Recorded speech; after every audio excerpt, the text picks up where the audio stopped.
Hello दोस्तों, यहाँ आज हम क्लास 10 का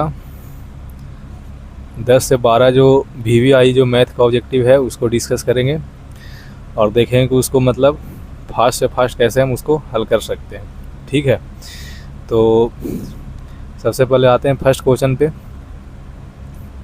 फर्स्ट क्वेश्चन कह रहा है कि निम्नलिखित में से कौन छोटी संयुक्त संख्या है। ठीक है, तो सबसे पहले आगे हमें जानना है कि संयुक्त संख्या होती क्या है।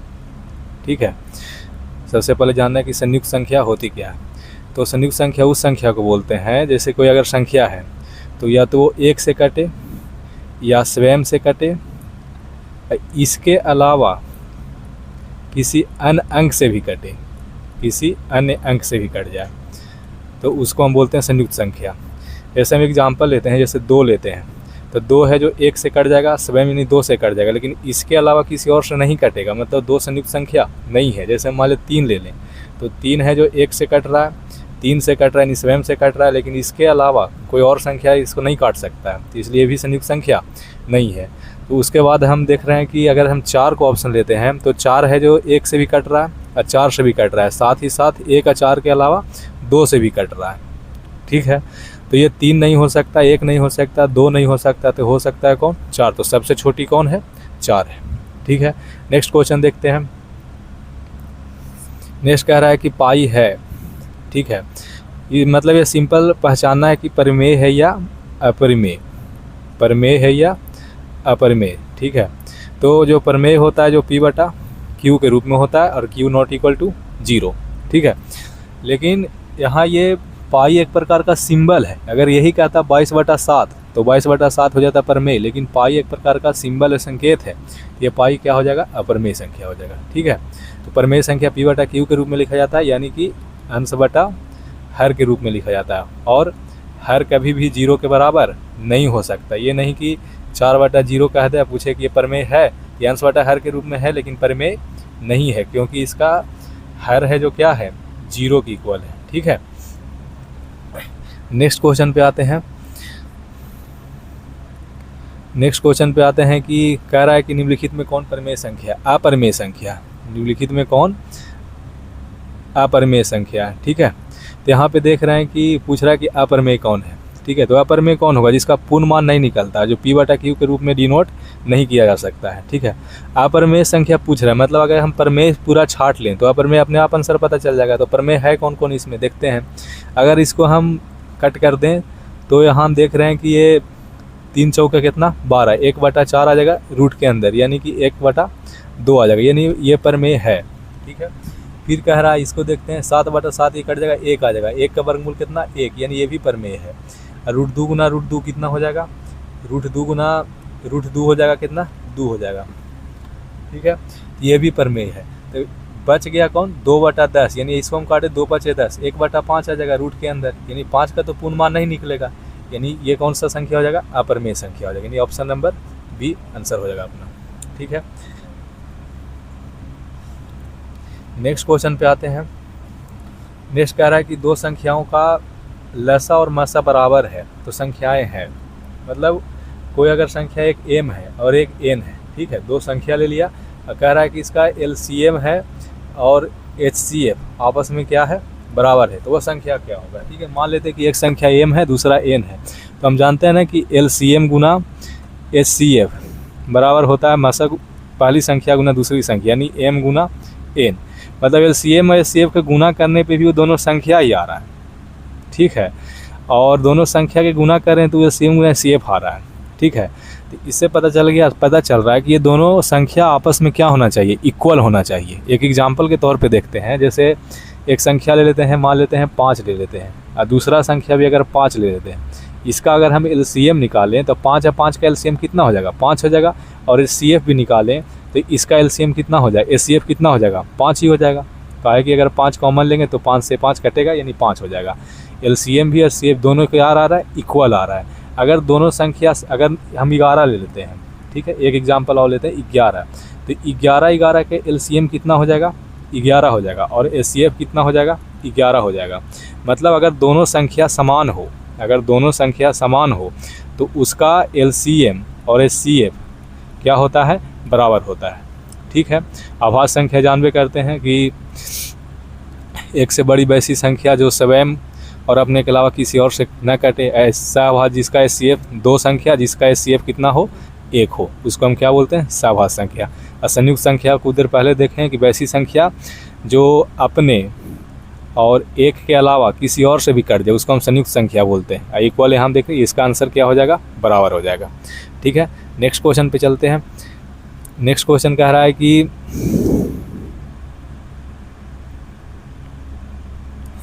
नेक्स्ट क्वेश्चन पे आते हैं। इसको मान ले जाए सरल करना है, क्या करना है, सरल करना है। सरल करना है मतलब कि इसका मान क्या होगा वही लिखना है, ठीक है।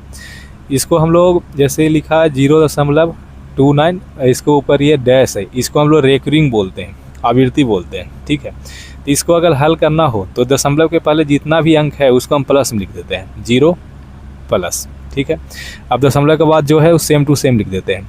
अब यहाँ पे देखते हैं कि कितने अंक पे यहाँ पे रेकरिंग है, तो 2 अंक पे रेकरिंग है, तो यहाँ पे 2 लगा देंगे, यानी कि 0 में अगर जोड़ देंगे तो ही आ जाएगा कितना, 29/99। यही अपना हो गया आंसर, 29/99। ऑप्शन नंबर कौन, डी हो जाएगा। ऑप्शन नंबर कौन, डी। नेक्स्ट क्वेश्चन पे चलते हैं। कह रहा है किसका दशमलव प्रसार शांत है, किसका दशमलव प्रसार शांत है। तो सबसे पहले देखना है कि दशमलव प्रसार शांत किसका होता है और अशांत क्या होता है, किसका होता है, ठीक है। अगर कोई भिन्न है, मान लीजिए P/Q के रूप में है, कोई भिन्न P/Q के रूप में है, अगर ये Q 2 और 5 के गुणज के रूप में हो, 2 और 5 के गुणज के रूप में हो, या केवल 2 हो, या केवल 2 या केवल 5 के रूप में हो, तो उसको हम लोग शांत बोलते हैं। यही 2 और 5 के कोई अलावा आ जाए तो उसको हम लोग अशांत दशमलव आवृत्ति बोलते हैं। तो यहाँ हमें शांत चेक करना है, ठीक है, शांत। अगर हम 20 का देखते हैं तो ये 5/21 है, 21 को अगर हम तोड़ेंगे तो 3 और 7 के रूप में आएगा, 2 और 5 के रूप में नहीं आएगा, नहीं, ऑप्शन ही गलत है। अगर हम 31/121 है तो 121 के 11 गुना 11 लिख सकते हैं, यानी कि 2 और 5 नहीं आ रहा, ये भी ऑप्शन नहीं हो सकता। अब यहाँ पे 2 ऑप्शन बच गया, 23 और 196, ठीक है। जैसे अब 7/40 है, इसको अगर हम चेक करें तो 7, इसको हम लिख सकते हैं 2 दूनी 4, दूनी 8 और 8 बचे कितना, 40, यानी कि 2 के पावर 3 गुना 5 के पावर 1, यानी कि ये 2 और 5 के रूप में है, यानी ऑप्शन ए हो जाएगा, ठीक है। अगर ये नहीं होता, ये भी आंसर नहीं होता, आगे चेक करते हैं, ठीक है। नेक्स्ट चलते हैं। कह रहा है कौन सा युग्म है जो सह-अभाज्य है। तो सबसे पहले जो सह-अभाज्य क्या होता है वो देखते हैं, ठीक है, सह-अभाज्य। तो इसके लिए आगे युग्म होना चाहिए, युग्म मतलब जोड़ा, युग्म मतलब जोड़ा, जोड़ा संख्या, युग्म संख्या होना चाहिए। ये नहीं कि अकेला एक आ जाएगा कहेगा कि ये सह-अभाज्य है कि नहीं, ऐसा नहीं हो सकता है। अगर एक है तो मान ले कहते 5 कहेगा कि ये दोनों सह-अभाज्य है कि नहीं, ठीक है। तो इसी को हम बोलते हैं सह-अभाज्य। तो कह रहा है कौन सा युग्म सह-अभाज्य, जब सह-अभाज्य होगा तो उसका HCF कितना होता है, 1 होता है, उसका HCF कितना होता है, 1 होता है। और किसी भी संख्या का HCF 1 तब हो सकता है जब उस संख्या, दोनों संख्या में एक के अलावा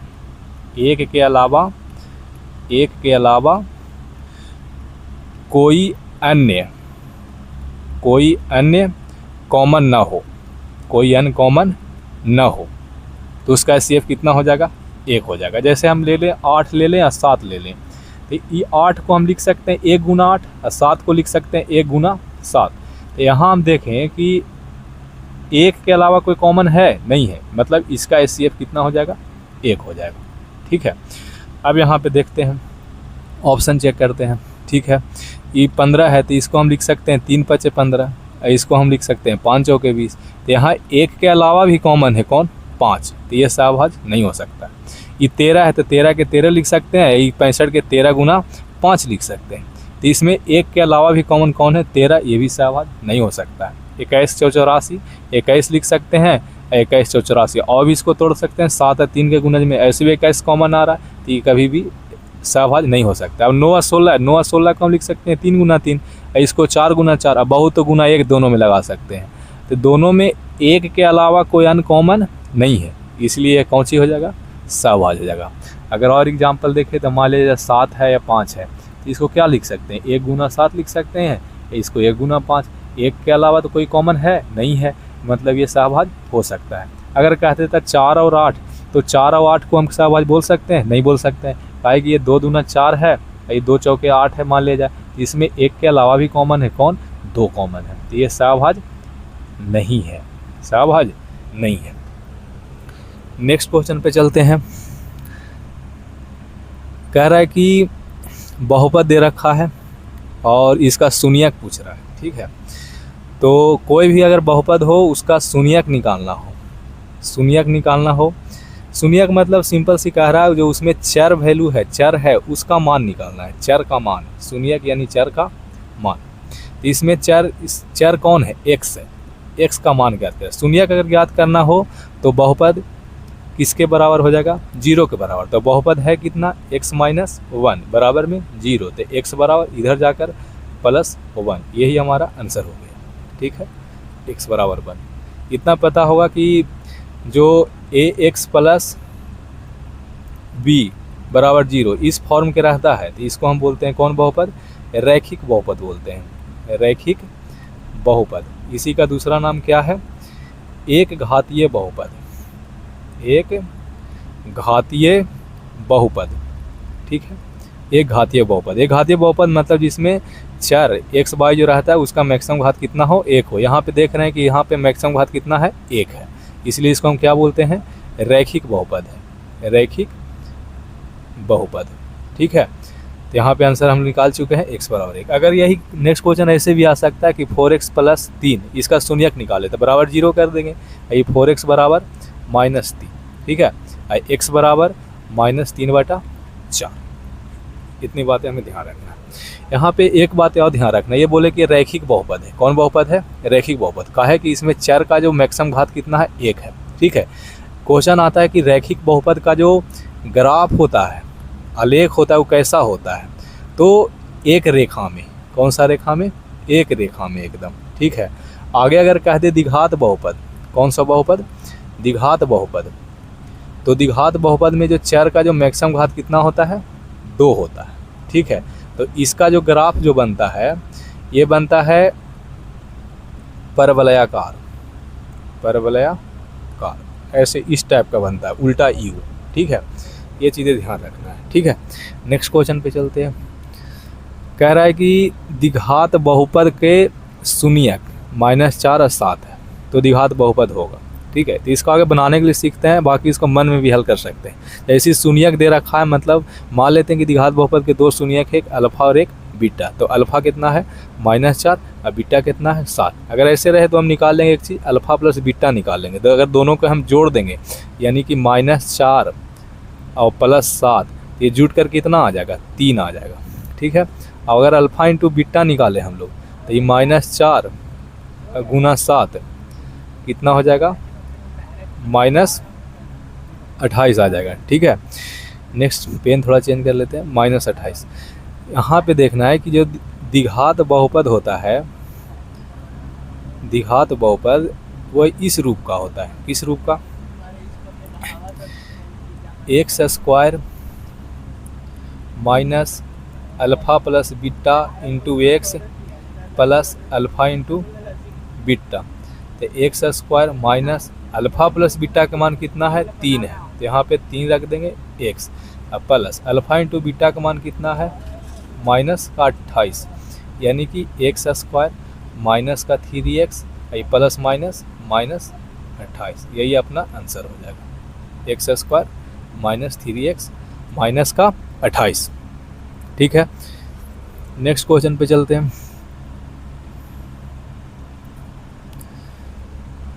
ये बहुपद दे रखा है और शून्यक दे रखा है alpha beta, alpha into beta कर मतलब पूछ रहा है। तो इसमें ये जब y² है -6y है और प्लस कितना है, 8 है, तो सबसे पहले इसका हम लोग गुणांक निकाल लेंगे। क्या निकालेंगे, गुणांक, ठीक है।